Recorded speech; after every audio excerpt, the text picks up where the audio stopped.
Abhay Charan De was born into an India dominated by Victorian imperialism. Calcutta was the capital of India, the seat of the Viceroy, the Earl of Elgin Kincardine, and the second city of the British Empire. Europeans and Indians lived separately, although in business and education they intermingled. The British lived mostly in central Calcutta, amidst their own theatres, racetracks, cricket fields, and fine European buildings. The Indians lived more in North Calcutta. Here the men dressed in dhotis and the women in saris, and, while remaining loyal to the British Crown, followed their traditional religion and culture. Abhay's home at 151 Harrison Road was in the Indian section of North Calcutta. Abhay's father, Gurmohan De, was a cloth merchant of moderate income and belonged to the aristocratic Suvarnavanik merchant community. He was related, however, to the wealthy Mullik family, which for hundreds of years had traded in gold and salt with the British.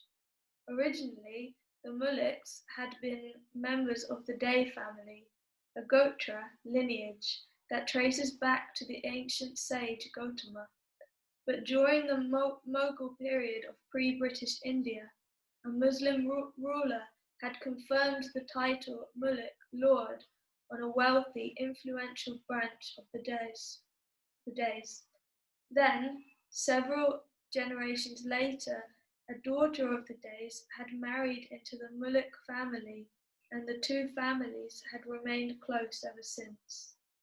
An entire block of properties on either side of Harrison Road belonged to Lokanath Mullik and Gurmohan, and his family lived in a few rooms of a 3-story building within the Mullik properties.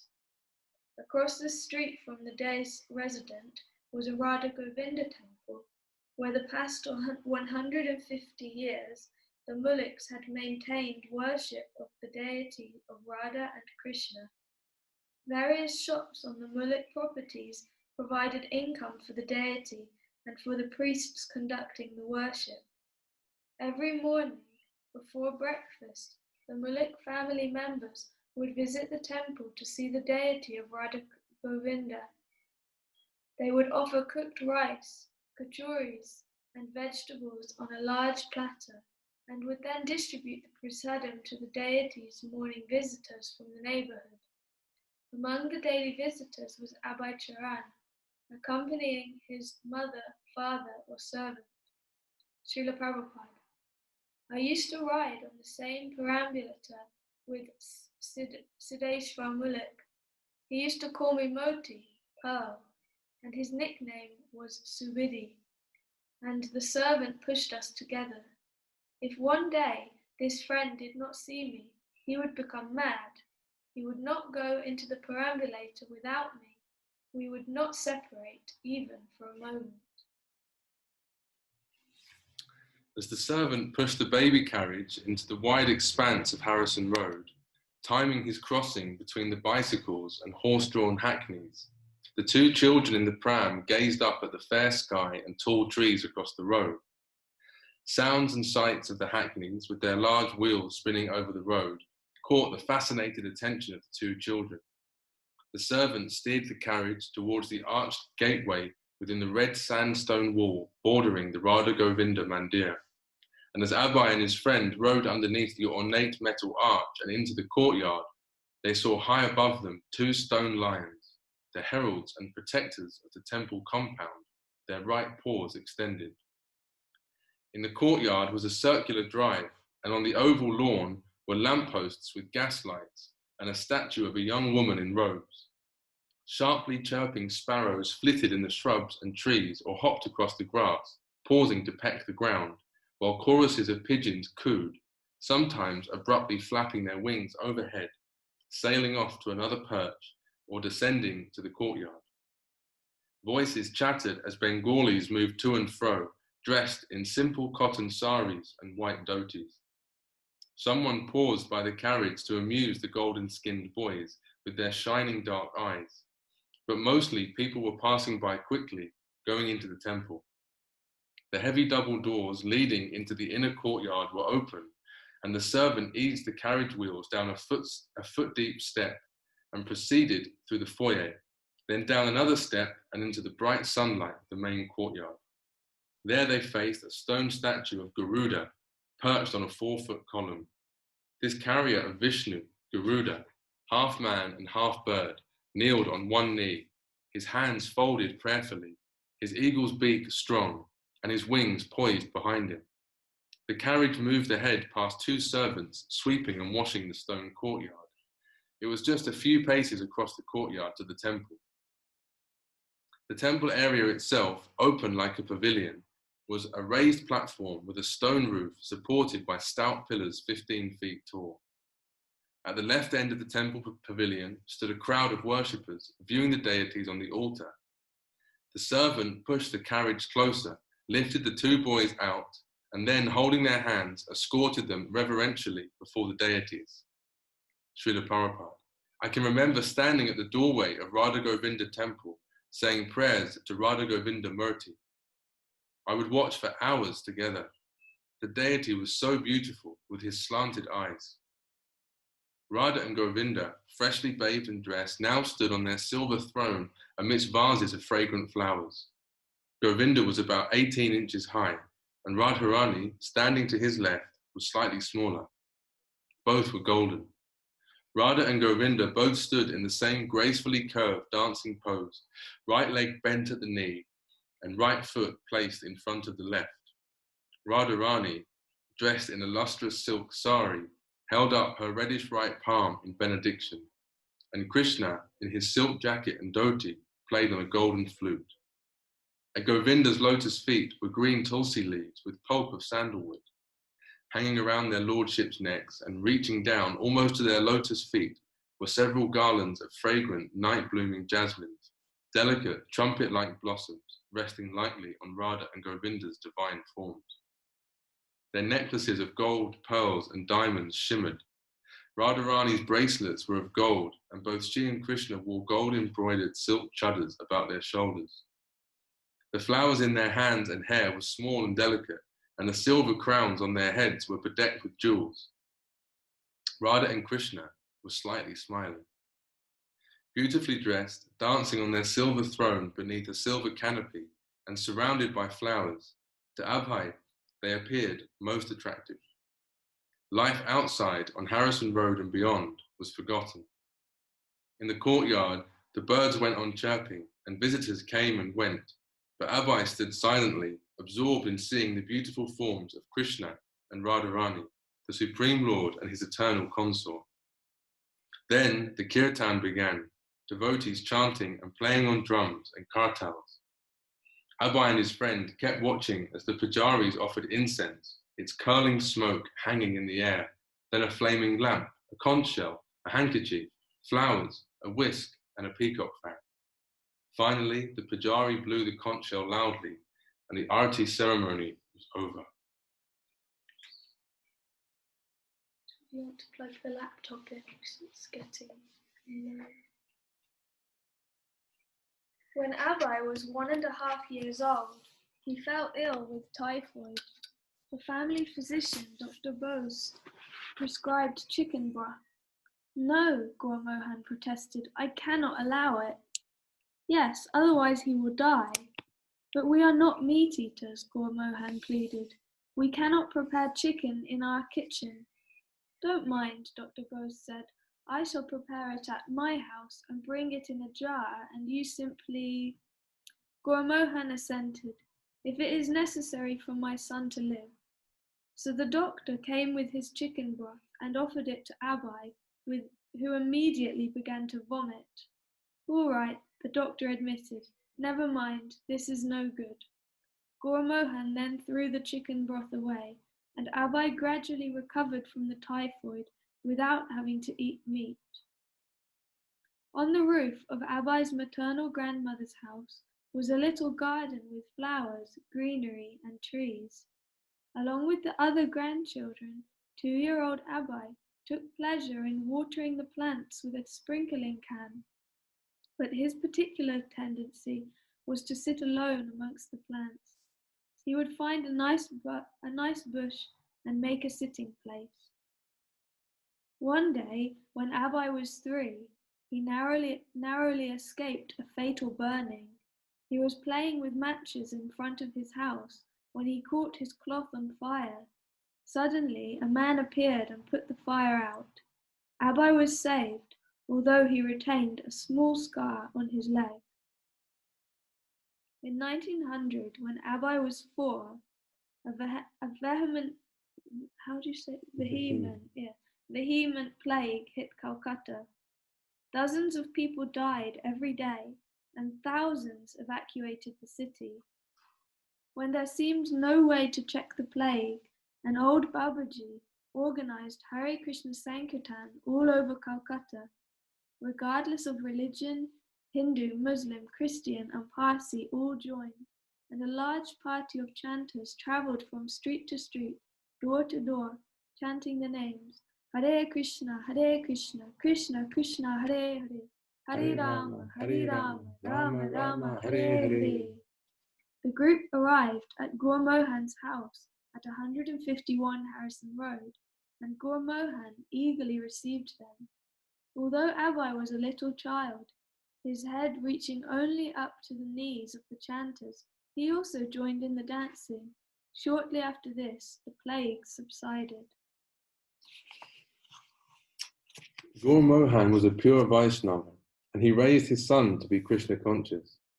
Since his own parents had also been Vaishnavas, Gaur Mohan had never touched meat, fish, eggs, tea, or coffee.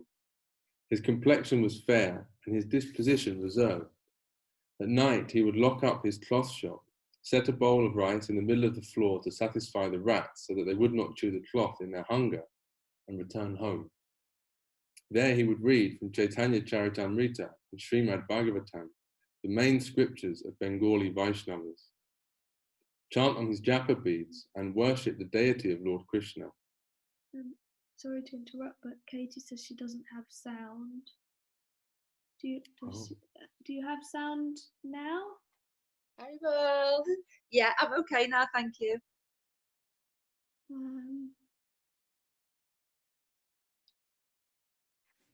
Katie's muted. Yeah, can't hear. Maybe we can sign it. It's thumbs up if you can hear us.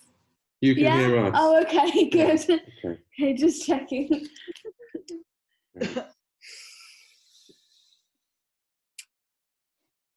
There he would read from Chaitanya Charitamrita and Srimad Bhagavatam, the main scriptures of Bengali Vaishnavas, chant on his japa beads, and worship the deity of Lord Krishna. He was gentle and affectionate and would never punish Abai. Even when obliged to correct him, Gaur Mohan would first apologize. You are my son, so now I must correct you. It's my duty. Even Chaitanya Mahaprabhu's father would chastise him, so don't mind. Srila Prabhupada. My father's income was no more than 250 rupees, but there was no question of need. In the mango season, when we were children, we would run through the house playing, and we would grab mangoes as we were running through. And all through the day, we would eat mangoes. We wouldn't have to think, can I have a mango? My father always provided food. Mangoes were 1 rupee a dozen. Life was simple, but there was always plenty. We were middle class, but receiving 4 or 5 guests daily. My father gave 4 daughters in marriage, and there was no difficulty for him. Maybe it was not a very luxurious life, but there was no scarcity of food or shelter or cloth. Daily he purchased 2.5 kilograms of milk. He did not like to purchase retail, but would purchase a year's supply of coal by the cartload. We were happy. Not that because we did not purchase a motor car, we were unhappy. My father used to say, God has 10 hands. If he wants to take away from you with 2 hands, how much can you protect? And when he wants to give to you with 10 hands, then with your 2 hands, how much can you take? My father would rise a little late, around 7 or 8. Then, after taking bath, he would go purchasing. Then, from 10 o'clock to 1 in the afternoon, he was engaged in puja. Then he would take his lunch and go to business. And in the business shop, he would take a little rest for 1 hour. He would come home from business at 10 o'clock at night, and then again he would do puja. Actually, his real business was puja. For livelihood, he did some business, but puja was his main business. We would be sleeping, and father would be doing arati. Ding, ding, ding. We would hear the bell and wake up and see him bowing down before Krishna. Gaur Mohan wanted Vaishnav goals for his son. He wanted Abhay to become a servant of Radharani, to become a preacher of the Bhagavatam, and to learn the devotional art of playing mridanga. He regularly received sadhus in his home, and he would always ask them, "Please bless my son, so that Srimati Radharani may be pleased with him and grant him her blessings." Enjoying each other's company, father and son used to walk as far as 10 miles, saving the 5 paisa tram fare. On the beach, they used to see a yogi who for years had sat in one spot without moving. One day, the yogi's son was sitting there, and people had gathered around. The son was taking over his father's sitting place. Gaur Mohan gave the yogis a donation and asked their blessings for his son. When Abhay's mother said she wanted him to become a British lawyer when he grew up, which meant he would have to go to London to study, one of the Mullik uncles thought it was a good idea. But Gaur Mohan would not hear of it. If Abhay went to England, he would be influenced by European dress and manners. He will learn drinking and women hunting, Gaur Mohan objected. I do not want his money. From the beginning of Abhay's life, Gaur Mohan had introduced his plan. He had hired a professional mridanga player to teach Abhay the standard rhythms for accompanying kirtan. Rajani had been skeptical. What is the purpose of teaching such a young child to play the mridanga? It is not important. But Gaur Mohan had his dream of a son who would grow up singing bhajans, playing mridanga, and speaking on Srimad Bhagavatam. When Abhay sat to play the mridanga, even with his left and right arms extended as far as he could, his small hands would barely reach the drum heads at the opposite ends of the drum.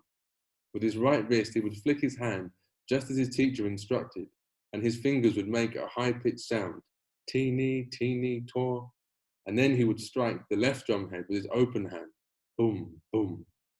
With practice and age, he was gradually learning the basic rhythms, and Gaur Mohan looked on with pleasure. Abhay was an acknowledged pet child of both his parents. In addition to his childhood names Moti, Nandulal, Nandu, and Kocha, his grandmother called him Kachori Mukhi because of his fondness for kachoris, spicy vegetable-stuffed fried pastries popular in Bengal. Both his grandmother and his mother would give him kachoris, which he kept in the many pockets of his little vest. He liked to watch the vendors cooking on the busy roadside and accept kachoris from them, from the neighbors, until all the inside and outside pockets of his vest were filled. Sometimes, when Abhay demanded that his mother make him kachoris, she would refuse. Once she even sent him to bed. When Gaur Mohan came home and asked, "Where is Abhay?"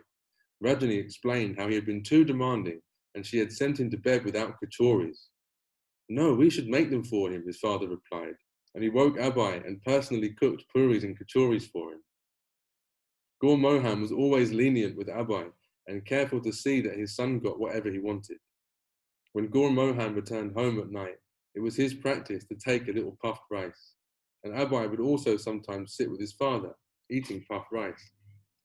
Once, at a cost of 6 rupees, Gaur Mohan brought Abhay a pair of shoes imported from England, and each year through a friend who travelled back and forth from Kashmir, Gaur Mohan would present his son a Kashmiri shawl with a fancy hand-sewn border. One day in the market, Abhay saw a toy gun he wanted. His father said no, and Abhay started to cry. All right, Gaur Mohan said, and he bought the gun. Then Abhay wanted another gun. "You already have one," his father said. "Why do you want another one?" "One for each hand," Abhay cried, and he lay down in the street, kicking his feet. When Gaur Mohan agreed to get the second gun, Abhay was pacified. Abhay's mother, Rajani, was 30 years old when he was born. Like her husband, she came from a long-established Gaudiya Vaishnav family. She was darker skinned than her husband, and whereas his disposition was cool, hers tended to be fiery. Abai saw his mother and father living together peacefully. No deep marital conflict or complicated dissatisfaction ever threatened the home. Rajani was chaste and religious-minded, a model housewife in the traditional Vedic sense, dedicated to caring for her husband and children. Abai observed his mother's simple and touching attempts to ensure, by prayers, by vows, and even by rituals, that he continued to live.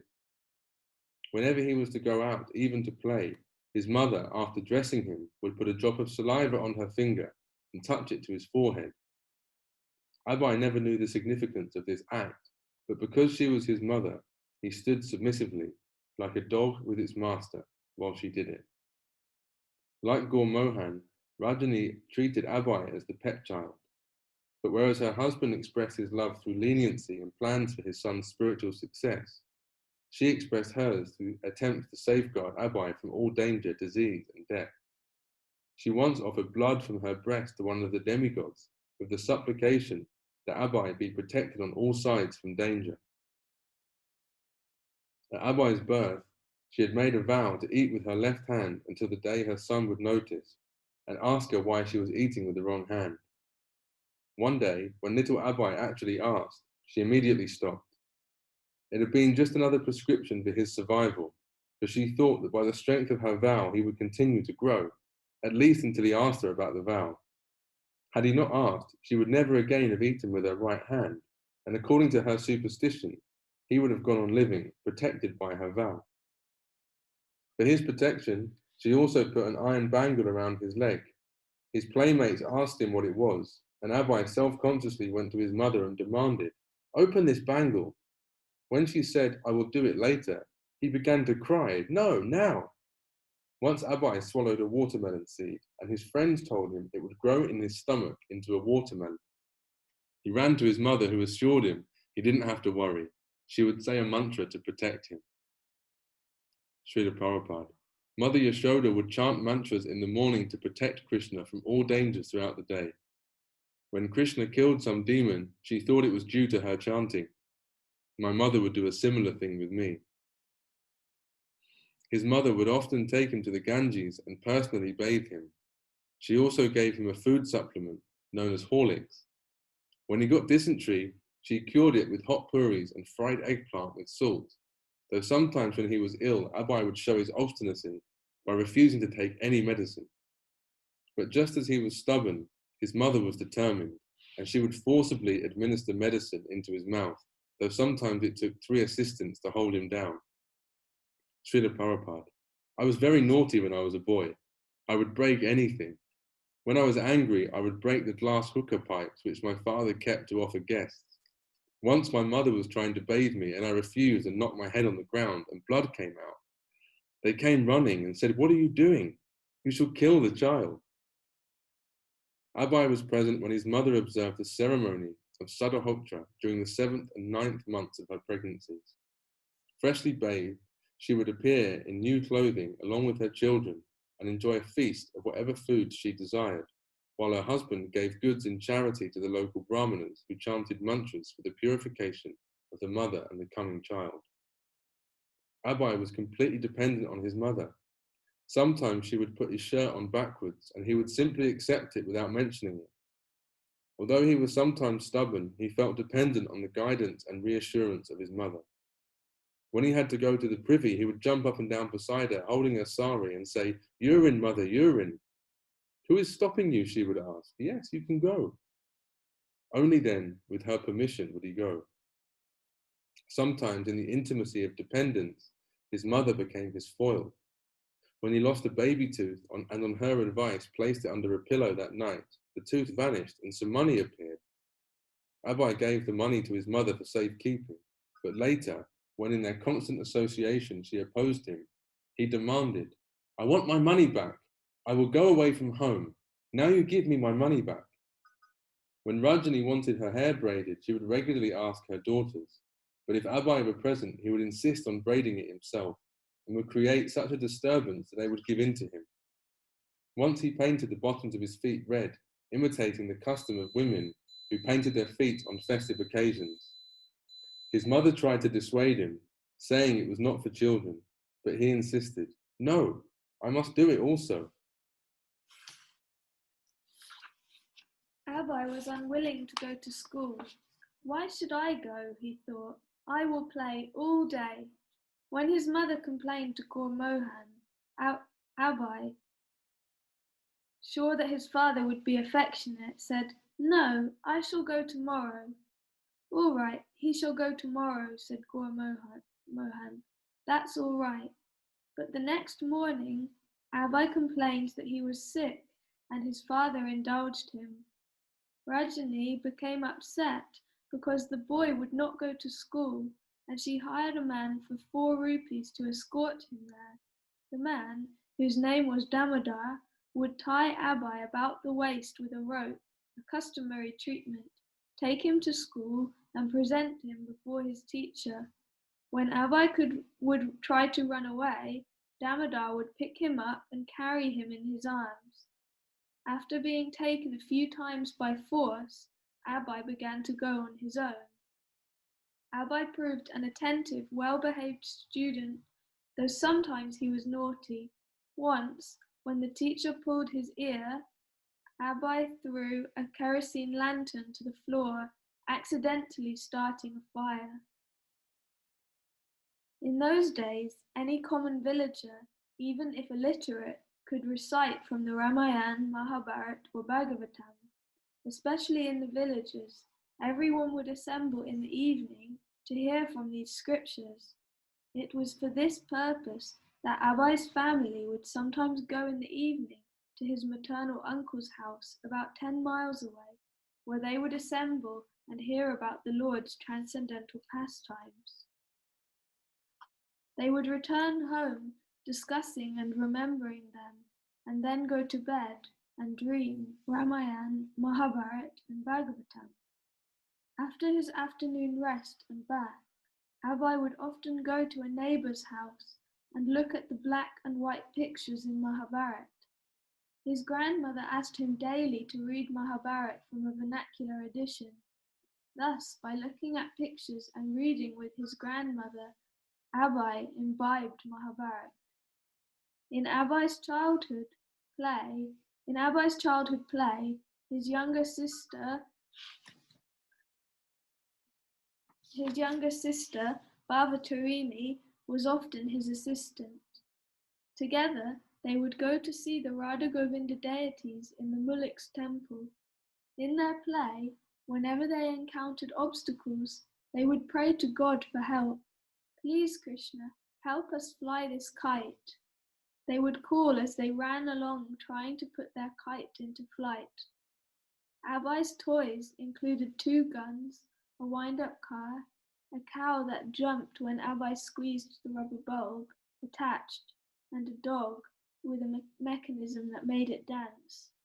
The toy dog was from Dr. Bose, the family physician, who gave it to him when treating a minor wound on Abai's side.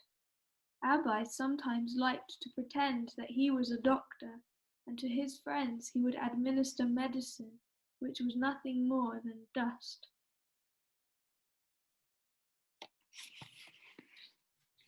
I think we've reached a good point Yeah, to stop. yeah. Okay.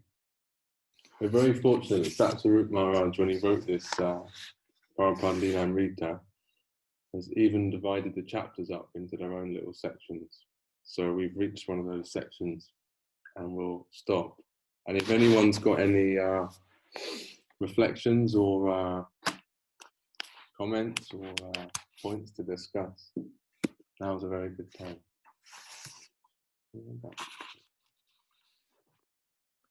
Yeah, if anyone wants to unmute themselves and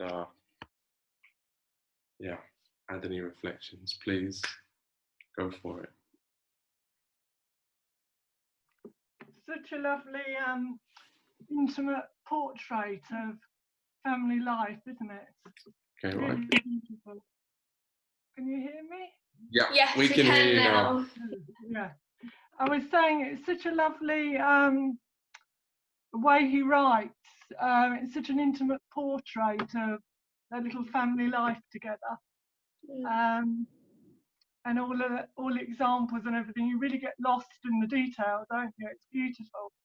But also what came through to me right from the beginning was that Krishna was always there, a big part of his life. You know, his father was obviously such a pure devotee and had ideas of how he wanted his son to be. And also his strength of character comes through as well, as a child in kind of naughtiness, but he has this strength where he wants his way, and if he's going to do something, he's going to do it, you know, and that kind of comes through as well. And that paired with the spirituality and the obvious natural tendency towards spirituality that he had from very early on, I think that kind of shines through. Yeah, it's beautiful. Lovely writing. Really nice. Thanks, Barney. Thank you. Yeah, I was thinking a similar thing. That, Mm. I mean, I've read it before, but it's, and I guess we all kind of know the story, although you know, not in so much detail. But you can see it's kind of like Satsvarup Maharaj. It's tantalizing the way he drops little things in that become, you know, are going to be relevant later on. You know, they're like, it's like in a movie. If you watch a movie back a couple of times, you'll see little bits at the beginning. And you think, oh, I didn't realize that, how relevant that was. Yeah. It's, yeah, the way it's written was really sweet. And also I was thinking that it paints such a nice, the picture of India that it paints, like there's no, like, it's not talking about the sound of rickshaws, anything like, you know, that's, it's like in a lot of ways it's like a totally different India to the one that we know. But at the same time, when you go to like Mayapur or Vrindavan, you do just see people that live this kind of very simple life, but that seems really rich in opulence. They're all dressed nicely, you know, they eat such nice things, you know. They're not kind of like, you know, like obese or, you know, whatever, like dripping in gold or, you know, but they've got a very simple life, but they have the things that really matter, which is like, you know, materially food, cloth and shelter, he said, wasn't it? And then obviously their main thing, I do remember Prabhupada saying, I heard it in a lecture or I think, or a conversation or something, he says my father's main business was puja. And he earned money just to pay for that, really, and look after the family. So that, it was a nice picture of India, I thought, simple living, very simple living and time for the higher things in life. Yeah, it was fantastic. Yeah, everything was provided for, wasn't it? Even though they weren't very well off, everything was always there and provided for. So I thought that was lovely. And I like the description of the deities as well. I thought that was beautiful. Yeah. Yeah. Yeah. Very well. Haribol. It's just Prabhupada nectar. It's so sweet. I just think, yeah, it's determination, you know, which ultimately saved us all. That comes through even as a child. It's just so lovely. Obviously the devotion. You know, when you see him with a little wrath cart when he's a child and things like that. And it's just, oh, it's your heart, isn't it? It's just such a lovely thing.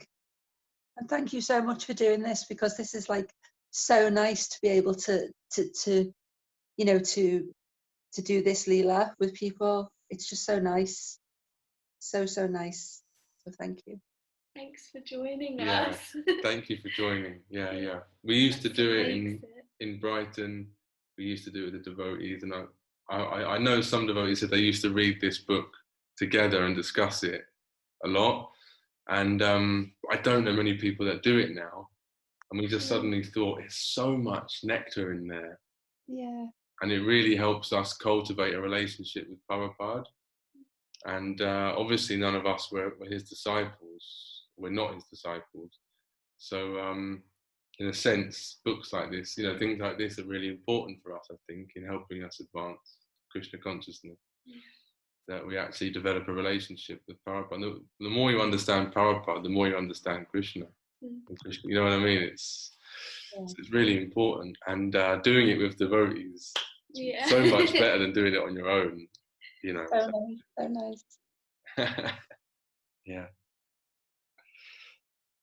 Yeah. Emma, anything you wanted to, or Kavi? Hey everyone. It's my first time joining this story on a Tuesday, but to me, it's like I've never read about Sri Prabhupada or read any of his books, and I've started slowly since uni back this year and from September. It was just like that one quote he had earlier in the chapter that instead of 2 hands, 10 hands, there's so much you can receive and there's so much you can give at the same time. There's so much God can take. So it just shows you that within our lives we have plenty in front of us which we can live off from and enjoy it, and we don't really need much at all, which ensures like that simple living of life, which is really interesting. Yeah, he's a brilliant example like that. Yeah, and it was a really nice analogy with the 2 hands and 10 hands. Yeah, I'd already forgotten that, so you just brought that back up. It was really good. Thanks, Kavi. Thank you. Yeah. Yeah, his writing's so evocative. It feels like you're watching a movie, and you really get sucked in, drawn into it. Yeah, you're getting to see little aspects of Prabhupada's childhood, little memory bubbles. Yeah. And it becomes tiny little things like that actually become quite significant as well. I remember at one point in one lecture he describes how his father used to indulge him, and if he was hungry, his father would go and cook him, something to eat or whatever, like that bit. Like the story with the 2 toy guns. Yeah. I need 1 for each hand. Yeah. Like... Or his dad gets home from work and he's like rolling his sleeves up and cooking puris and stuff. And it's like he's just been at work all day, And then Prabhupada said something like, I'm not sure, but maybe he knew. Maybe my father knew that I was. He didn't. I don't think Prabhupada finishes the sentence. He says maybe my father knew, and then the implication is that I was a pure devotee or that I was whatever, Yeah, I was going to go on to do. Because that's how you treat your spiritual master, right? If your spiritual master says, I want puris at 10 o'clock at night, you get in that kitchen and start, start eating up the ghee and rolling them out and whatever, because it's about surrender and love and service, So it's interesting seeing that, maybe he said, maybe my father knew. And so he just indulged me, served me. Yeah. Very special. We're very fortunate to have that, I think, because you don't have so much detail with how many books like that do you have about like Jesus or anyone. We're so lucky, to have that. I thought it was interesting. There was the one bit about when there was a plague in Calcutta, and that Babaji organised them to chant through the streets.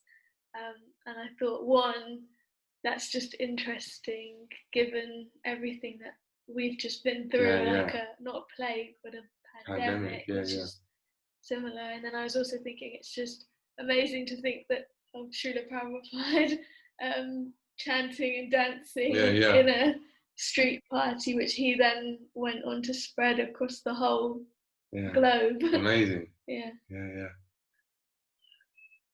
I find it like really hard to think of him as like a little child. Yeah. He was such a formidable character. Trying to like imagine him as like a little child is just like really, really strange, because you think that level of devotion was obviously always there. But to think of that in like a child so small, it's like, it's really out there, that. Yeah, when I'm reading the descriptions, I'm actually picturing a child's body with Prabhupada's adult head on it. So I can't, like that's a physical thing that I'm seeing, because I can't imagine him being a helpless. But I think that actually says a lot, Katie, because his consciousness has always been the same. Yeah. His consciousness has never changed, right? He's a pure devotee, So in one sense, that's kind of a physical representation of his consciousness, that he's always Prabhupada, he's just like, he's always like that. pastimes might change, but he's always, yeah. I think he said also one time, there was never a time when I could not forget, I couldn't remember Krishna, which people often sort of, you know, they reference that. It's like, I mean, there's plenty of evidence that Prabhupada's a pure devotee, but one of the qualities, characteristics of a pure devotee is that they're always Krishna conscious. So yeah, even from like being a little kid, and he's in the pram, you know, like, and he's looking out of the pram, he's desperate to take darshan of Krishna. He's like a little baby. So far out, yeah. The You expect him like to sort of start like, you know, quoting Srimad Bhagavatam or something when he's like in his pram. But he's not far off it, I think. I mean, you know, he's only 5 or 6 years old now, and he's pretty much there, I think, you know, learning all this, playing Madanga and everything. Yeah. There was one other nice bit, was just saying that, like, in the villages, they would all get together every evening, and they would, you know, speak Mahabharata or Ramayana or Srimad Bhagavatam, and that everybody could just recite these stories, whether they had learnt to read or write or not. It's just so ingrained. I was thinking, imagine how nice that must be, that, you know, you just end your day as a community, and not just as a community, but discussing such refined and spiritual topics that actually nourish everybody, which should help you personally, but also help you as a community to stay together nicely. Yeah, it's. I was speaking with Ananta Natai, and he was saying, it's like one of our godbrothers, Brahmachari, and he was saying that there are sort of certain things which are common to any kind of like, I don't know how you would put it, like kind of like indigenous community. So any kind of like, you know, kind of organic, original indigenous community you have, and there was like food, singing, I think dancing, storytelling was one, and I forget, there might be one or two other things, but they're all things like, you know, and I've got a friend, I know I mentioned to you, she's half Zimbabwean and half Irish, and she's brought up in Manchester, and so she's been to her Irish, you know, visit her Irish family and seen her roots there, and seen her, and they all have this same sort of culture of getting together to sing and dance and sit around the campfire or in the village, you know, like that. Her family's from a village in Zimbabwe.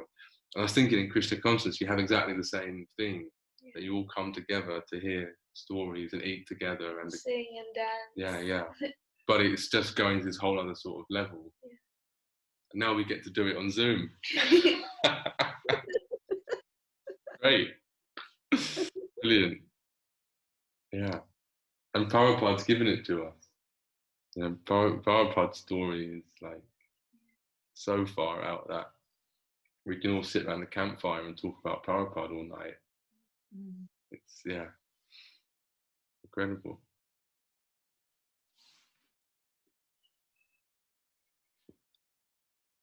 Great. Okay. Well, we're nearly at 7:30, so if anyone's got any last comments or reflections, now's a great time. Otherwise, we can call it a night. We'll leave that cliffhanger until next week. Fantastic. Okay, brilliant. Great. Thanks, everybody. Thank you. Hare Krishna. And I guess we'll be back Tuesday. And tomorrow on Facebook. Tomorrow on Facebook, Wednesday, and then next Tuesday we'll be here to hear more about Prabhupada. Yeah. Brilliant. Okay. Thanks, everybody. Hare Krishna. Hare Krishna. Hare Krishna. Prabhupada ki. Jai. Jai.